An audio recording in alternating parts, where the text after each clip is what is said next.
कि 1.3 करोड़ फैमिली को हमारे स्टेट में हमारा स्टेट का पॉपुलेशन है 4.5 करोड़ और उसमें से 3.5 करोड़ लोगों को, दैट मीन्स 1.3 करोड़ फैमिलीज को ये कार्ड, ये सुविधा मुहैया किया जाएगा।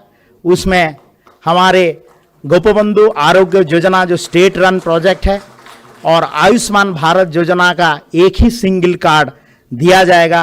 ये हमारे पैन इंडिया कंसेप्ट में कार्ड होगा।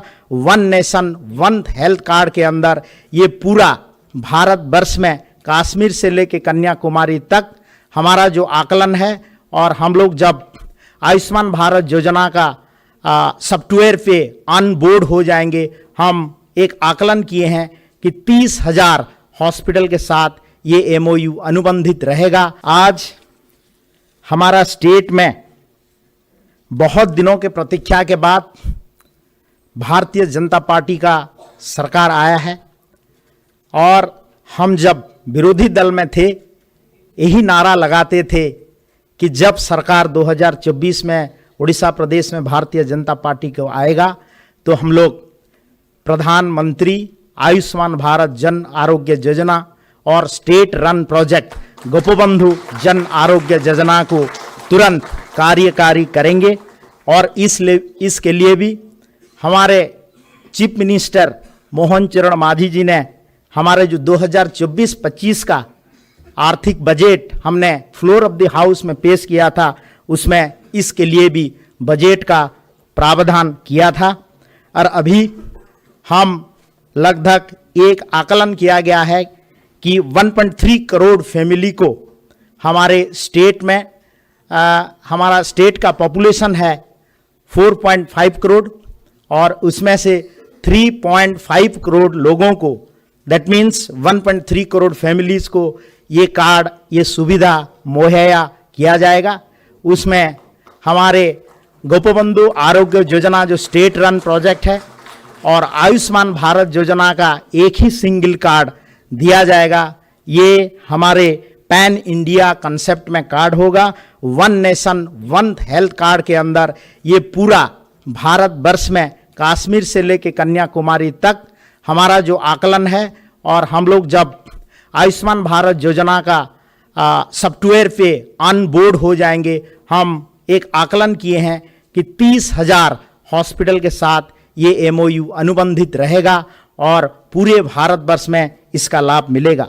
क्योंकि हमारा स्टेट का जो माइग्रेंट वर्कर दूसरे स्टेट में काम करने के लिए जाते थे, उनको बहुत दिक्कत हेल्थ के मामले में मिलता था। अभी हमारे भारतीय जनता पार्टी का सरकार, ऑनरेबल लीडरशिप ऑफ हमारे यशस्वी प्रधानमंत्री नरेंद्र मोदी जी के अंदर में और हमारा जो लोकप्रिय मुख्यमंत्री मोहन चरण मांझी के नेतृत्व में डेफिनेटली हमारा जो स्टेट का विजन है कि health good and affordable health care services to all the states of Odisha people को ये सुनिश्चित किया जाएगा। इस मौके में मेरे को 2 शब्द बोलने के लिए रखने के लिए मेरे को बोलने के लिए दिया गया है, इसीलिए मैं खुद को धन्य मन करता हूं और सबको ये सभागार में उपस्थित सबको मेरा बहुत बहुत शुभकामना और धन्यवाद। नमस्कार। First and foremost, heartfelt gratitude on behalf of 4.5 crore Oriyas to Honorable Prime Minister of India, Shri Narendra Modi ji, for rolling out the visionary scheme Ayushman Bharat Pradhan Mantri Jan Arogya Yojana in our state. At a single stroke, people from our state who were earlier getting treatment in around 900 empaneled hospitals will now be entitled to avail cashless treatment in more than 29,000 government and private empaneled hospitals throughout India. Our state government is committed to ensure better health outcomes for the citizens of this. Integration with Ayushman Bharat is going to be a game changer in this pursuit. With ABPMJAY, we are now better equipped to address health inequalities, prioritizing economically weaker sections and bridging the healthcare gap between urban and rural areas.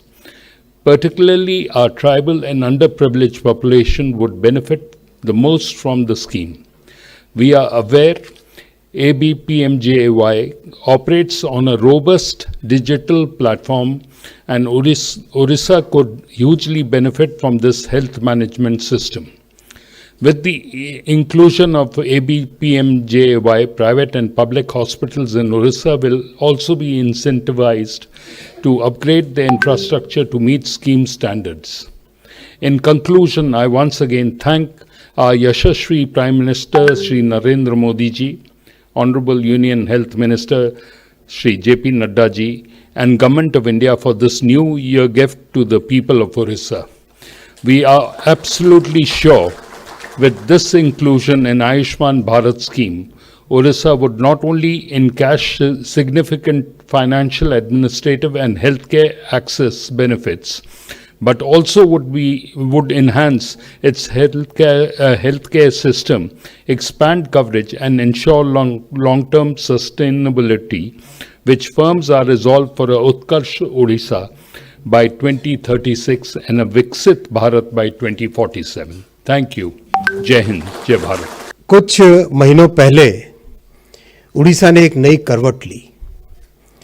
Orissa में जो जज्बा है विकास का, जो potential है development का, जो आगे बढ़ने की जो एक बहुत उत्कंठ इच्छा है, वो इच्छा दबी हुई थी। उस इच्छा को लोगों ने उजागर किया 2024 के जून के महीने में। डबल इंजन की सरकार बनाई। बहुत सारी जो अच्छी अच्छी स्कीमें जो माननीय प्रधानमंत्री जी ने देश भर में लागू की, जिनका लाभ हमारे उड़ीसा के लोगों को नहीं मिल रहा था, वो लाभ लेने के लिए, उन इच्छाओं में शामिल होने के लिए और विकसित भारत के साथ विकसित उड़ीसा बनाने का जो स्वप्न है, उस स्वप्न में शामिल होने के लिए एक एक जन आंदोलन से एक एक जन ने अपनी आवाज को बुलंद किया और डबल इंजन सरकार बनाई। इसी डबल इंजन सरकार के आरंभ होते ही आपने देखा बहुत सारी चीजें जो पहले रुकी हुई थी वो चलने लगी, काम तेजी से आगे बढ़ने लगा। अभी हाल ही में प्रवासी भारतीय दिवस हुआ था। वहां मैं कई लोगों से जब इंटरेक्ट कर रहा था, बातचीत कर रहा था, लोगों ने कहा उड़ीसा में इतना अच्छा सम्मेलन, इतनी तारीफ की और उड़ीसा के प्रति इतनी सद्भावना पैदा हुई। ये सब संभव हो पाया है क्योंकि अब बहुत ही क्लियरली दोनों के दोनों राज्य सरकार और भारत सरकार 4.5 करोड़ उड़ीसा के निवासियों के हित के लिए एक साथ मिल के काम कर रहे हैं, कदम से कदम मिला के काम कर रहे हैं। अभी माननीय स्वास्थ्य मंत्री जी और माननीय उप मुख्यमंत्री जी ने दोनों ने आयुष्मान भारत के बारे में डिटेल में बताया। मैं रिपीट नहीं करूंगा, मैं सिर्फ 2 बातें आपके सामने रखूंगा। उड़ीसा में हेल्थ के साथ साथ बहुत बड़ा पोटेंशियल है आईटी इंडस्ट्री का। उड़ीसा से आईटी इंडस्ट्री के प्रोफेशनल्स देश भर में, दुनिया भर में जाके अपना नाम कमा रहे हैं और बहुत अच्छा कंट्रीब्यूट कर रहे हैं उड़ीसा के आईटी के प्रोफेशनल्स दुनिया भर में। अब समय आ गया कि उड़ीसा को एक बड़ा आईटी हब बनाया जाए और इसमें मैं रिक्वेस्ट करूंगा, माननीय मुख्यमंत्री जी ने, आपने बहुत अच्छा रिस्पांस दिया प्रवासी भारतीय दिवस के दौरान। जो आपके साथ डिस्कशन हुआ 2 दिन के अंदर अंदर ही चीफ सेक्रेटरी साहब का मेरे पास फ़ोन आ गया कि इस तरह से हम आगे बढ़ सकते हैं। आपके आईटी डिपार्टमेंट की तरफ से काम चालू हो गया और इसी गति को अगर आगे बढ़ाएंगे तो बहुत जल्दी उड़ीसा एक अच्छा आईटी हब बनेगा। उसके बाद में मैं वहाँ से 2-3 और प्रवास पे गया था, पुणे गया था, चेन्नई गया था। वहाँ पे जितने भी आईटी प्रोफेशनल्स, आईटी कंपनीज के साथ बातचीत हुई, सबको मैंने आमंत्रित किया है कि आप उड़ीसा में आइए, आपको उड़ीसा में बेस्ट फैसिलिटीज़ मिलेंगी, उन फैसिलिटीज़ का लाभ उठाइए और उड़ीसा में जो टैलेंट है उस टैलेंट का भी आप लाभ उठाइए। मैं दूसरा विषय रखूँगा, माननीय शिक्षा मंत्री जी से निवेदन करूँगा। आज सेमीकंडक्टर की शिक्षा के लिए उड़ीसा में 4 यूनिवर्सिटीज़ को शामिल किया गया है। हम सब जानते हैं सेमीकंडक्टर आज के युग में कितना इंपॉर्टेंट है, बहुत ही ज़रूरी है। मोटे के उड़िया कोई भी ଓଡ଼ିଶାରୁ ଆମେ 4ଟି କଲେଜକୁ, 4ଟି ୟୁନିଭର୍ସିଟି କଲେଜକୁ ଆମେ ସେମିକଣ୍ଡକ୍ଟର ଶିକ୍ଷାରେ ସମ୍ମିଳିତ କରିଛେ। बहुत सुंदर से सेमीकंडक्टर शिक्षा चली।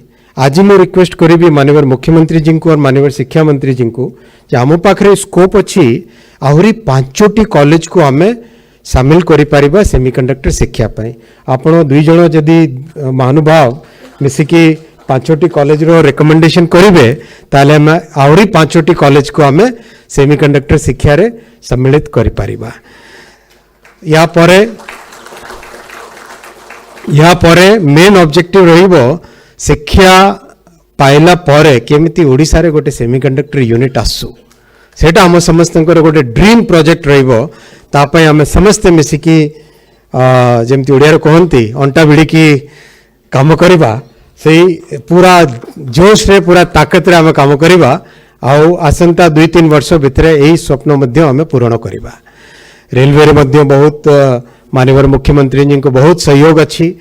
जहाँ किसी लैंड एक्विजिशन विषय रे जहाँ किसी प्रॉब्लम्स थिला आम डिस्कस करिछे आउ से समस्ते सबु अधिकारी मानन को निर्देश देइचंती जे रेलवे काम खूब शीघ्र खूब त्वरान्वित हो। आउ प्रधानमंत्री जी ओडिशा पाई माने प्रधानमंत्री जी श्री नरेंद्र मोदी जी ओडिशा पाई टोटल इन्वेस्टमेंट आज सुधा यही समय जहाँ प्रोजेक्ट चली रेलवे रो ओडिशा रे 73,000 कोटी टंकार इन्वेस्टमेंट होउची। वर्तमान 73,000 कोटी टंकार ओडिशा रे इन्वेस्टमेंट होउची। ए सब कामटा सब आगे चलाउथिबा आ महाप्रभु को आशीर्वाद रे निश्चित भावे समस्ते ओडिशा रो जन को ए सुंदर सुरखु समस्ते रहंतु, स्वस्थ रहंतु, समस्ते सुखी रखंतु। नमस्कार।